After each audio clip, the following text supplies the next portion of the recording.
restoring growth and economic activity and social justice in Kashmir was step number 2.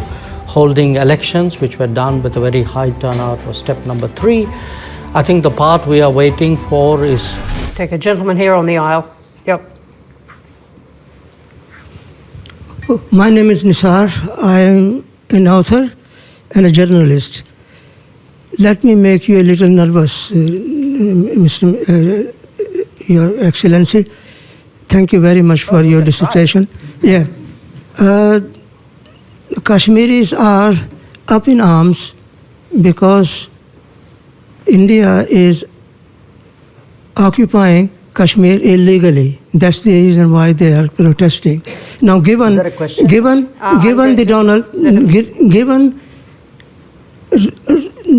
Mr. Trump's zeal for striking peace and peace deal, can Narendra Modi use his friendship with Donald Trump to solve out the problem of Kashmir? There are 1 million soldiers stationed in Kashmir to control 7 million Kashmiris. So what are you going to do about the Kashmir problem? Okay, you haven't spoken about it. Can we just capture the question there? Thank you. And there was a similar one from Naomi Canton of the Times of India, pegged to the debate in the UK Parliament today mentioning Kashmir. All right, Kashmir, what are you going to do to solve it? Woman on the aisle in black and white, I think. Thank you. I'm Vedika, and I am a student at King's College London, studying international relations. So my question is that when we talk about global South aspirations, and at the same time we talk about India and China's rivalry, so sometimes because of this rivalry, the global South aspirations are somehow diluted. Do you think this rivalry can sort of reduce the impact of the global South in the larger context?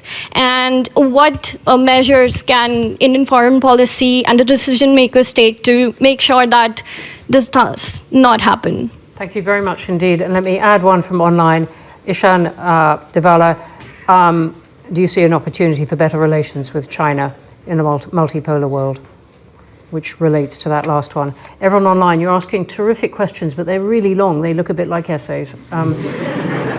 Really good points. That was a nice short one. We have Kashmir. What are you going to do to solve it? We have Global South losing impact or not, diluted impact or not. And we have détente, the word used with China. Oh, okay. Look, on Kashmir, actually we have done, I think, a good job solving most of it. I think removing Article 370 was one step, number 1. Then restoring growth and economic activity and social justice in Kashmir was step number 2.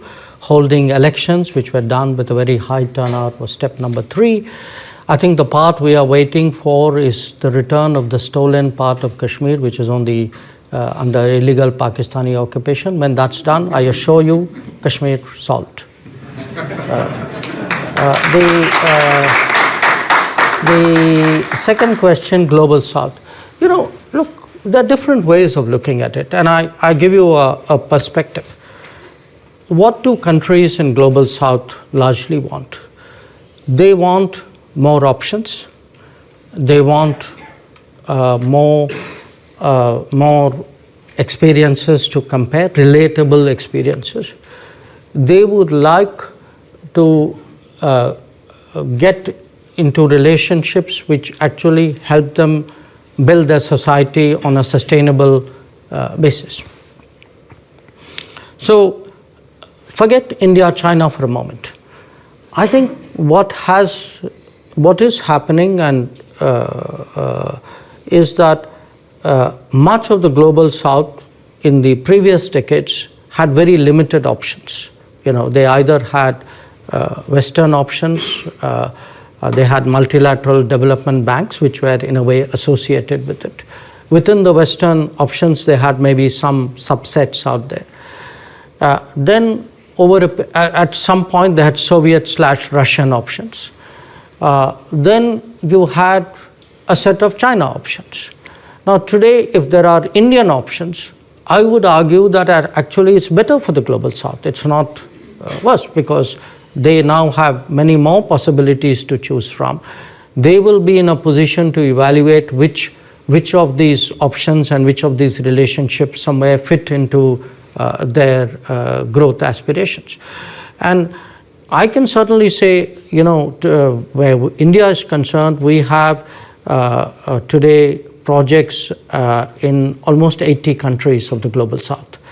We have delivered actually about 600 significant projects in the last many years.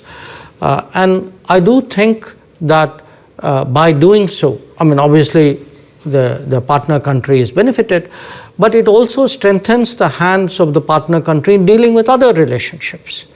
So I would not put this negatively at all. In fact, just like I say for India's positioning, a multipolar world is helpful, I think for Global South as well, I think a multipolar world is helpful, and it actually increases their negotiating ability. Stay ahead with our cutting-edge news app. Instantly access the latest shorts in just 1 minute and breaking news in just 50 words. Download now for a smarter, faster news experience.